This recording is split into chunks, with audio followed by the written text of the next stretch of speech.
Et voilà, nous accueillons sur ce plateau l'invité de ce 20h. Je vous l'annonçais tout à l'heure en titre. Il s'agit de l'ancien ministre El Hadj Ibrahima Sall, actuellement président de la commission d'évaluation et de suivi des politiques et programmes publics. Bonsoir Monsieur Sall et bienvenue dans ce 20h. Bonsoir madame, bonsoir. Alors, je rappelle que vous êtes ancien ministre du Plan et de la Coopération et l'aménagement du territoire entre 1998 et 2000, président actuel de la Commission d'évaluation et de suivi des politiques publiques. Vous êtes le premier président de cette commission. Qu'est-ce qui peut justifier déjà ce choix? Qu'est-ce qui peut justifier le choix du président de la République? Je ne saurais vous le dire. Ce que je peux dire, c'est confirmer peut-être cette confiance puisqu'il a mis 7 ans à réfléchir pour staffer la commission. Et la deuxième chose, c'est que je suis placé sous l'autorité non seulement directe mais exclusive du président de la République. Je ne rends compte qu'à lui.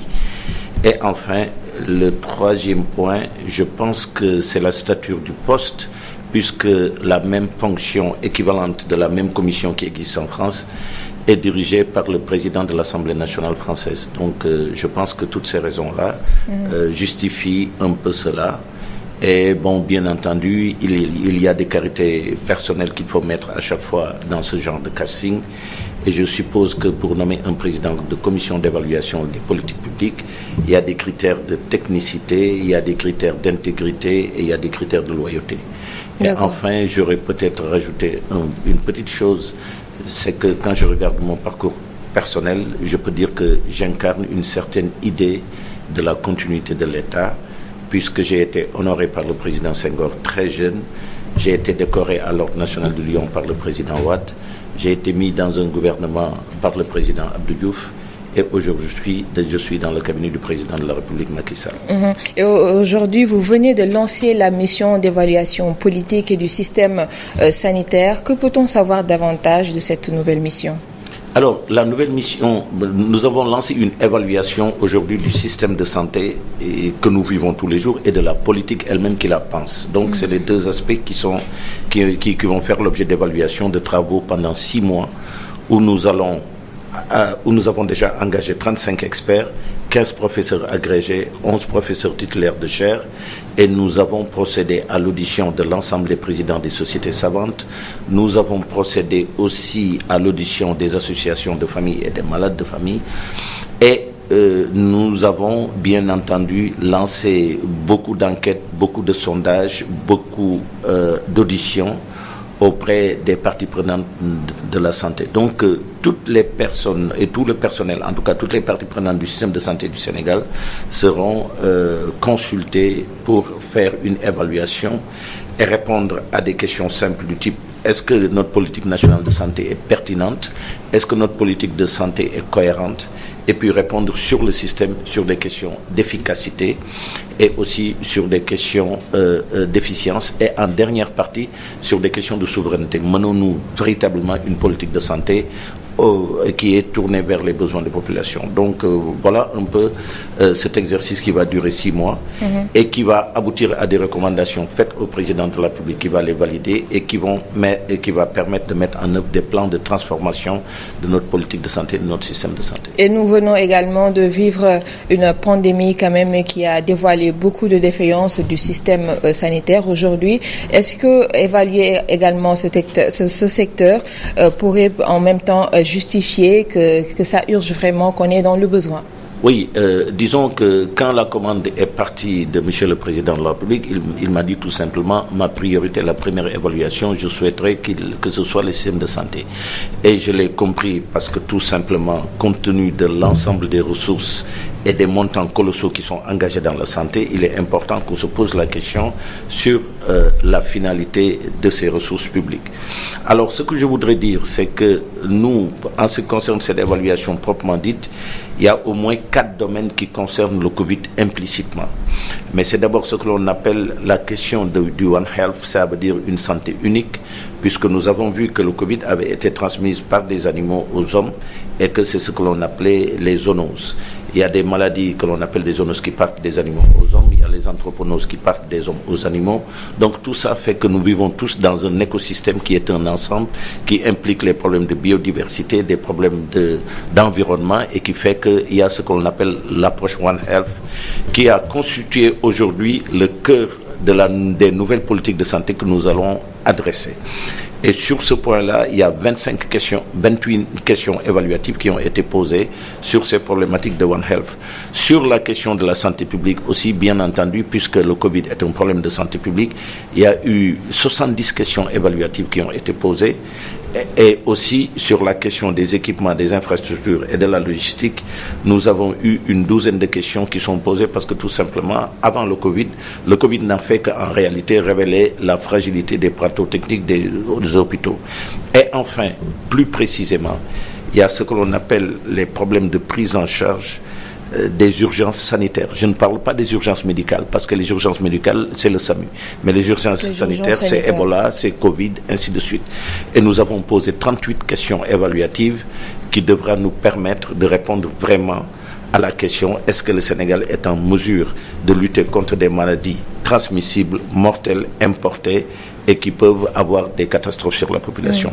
Et sur ce point-là, effectivement, nous avons une série de questions qui va jusqu'à poser la question des réserves physiques. Par exemple, avons-nous aujourd'hui de l'espace au Sénégal où nous puissions faire atterrir des hélicoptères ou construire des campements ou des hôpitaux de campagne comme les militaires les montent, où ça va se trouver au Sénégal en cas d'urgence et en cas de risque majeur et de risque et de catastrophe naturelle.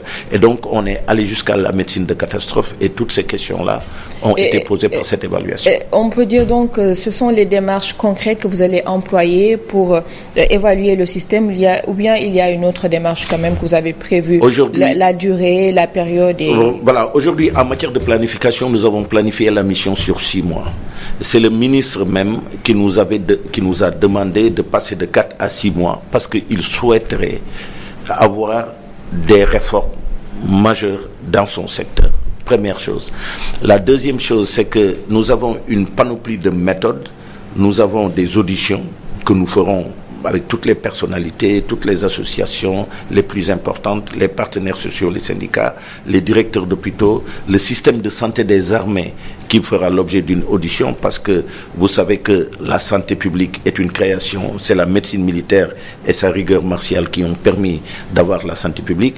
Et quand vous allez par exemple dans tous les tableaux l'art pictural du XVIIIe siècle, vous trouver des tableaux de Jéricho montrant le chef d'état-major général des armées et l'empereur jonché au chevet de malades ou de pestiférés de Jaffa.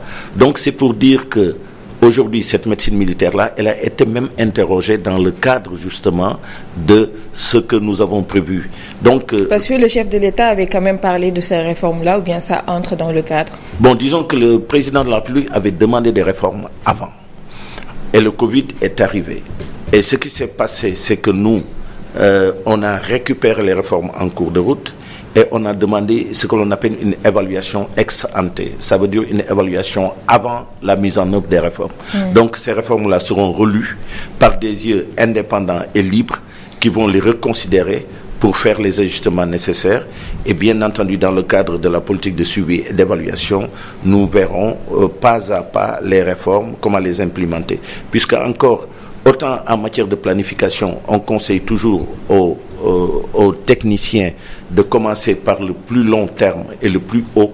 Autant dans la mise en œuvre des réformes, on vous demande d'aller le plus bas en partant du plus proche. Ça vous permet, quand vous mettez en œuvre des réformes, vous corrigez, vous avez des effets d'apprentissage et vous améliorez le processus. Donc tout ça sera suivi, sera contrôlé, monitoré par le ministre de la Santé et de l'Action sociale, qui d'ailleurs est le chef de file du comité de pilotage. Et justement, ce suivi-là, des recommandations qui vont en découler, comment vous comptez vraiment réaliser ça? Non seulement les recommandations, une fois validées par le président, vont être traduites en plan de transformation de l'action publique, en plan de transformation ministérielle, avec des structures de conduite de changement qui seront mises en place, avec des leviers transverses de changement qui seront identifiés, avec un planning qui sera suivi, Et donc tout ça fera l'objet d'un suivi-évaluation que nous rendrons au fur et à mesure au chef de l'État, puisque encore une fois, nous sommes placés sous la responsabilité de l'autorité directe du président de la République, à qui je rends compte de tout le contrôle et toute l'évaluation que je fais pour l'ensemble des politiques publiques et des programmes publics. Merci beaucoup, Monsieur Sall. Votre dernier mot? Mon dernier mot, c'est que je pense que l'évaluation des politiques publiques est un sujet extrêmement important. C'est un enjeu majeur de démocratie et du siècle, comme le dit le président de la République, parce que tout simplement, aujourd'hui, l'action publique est devenue très complexe.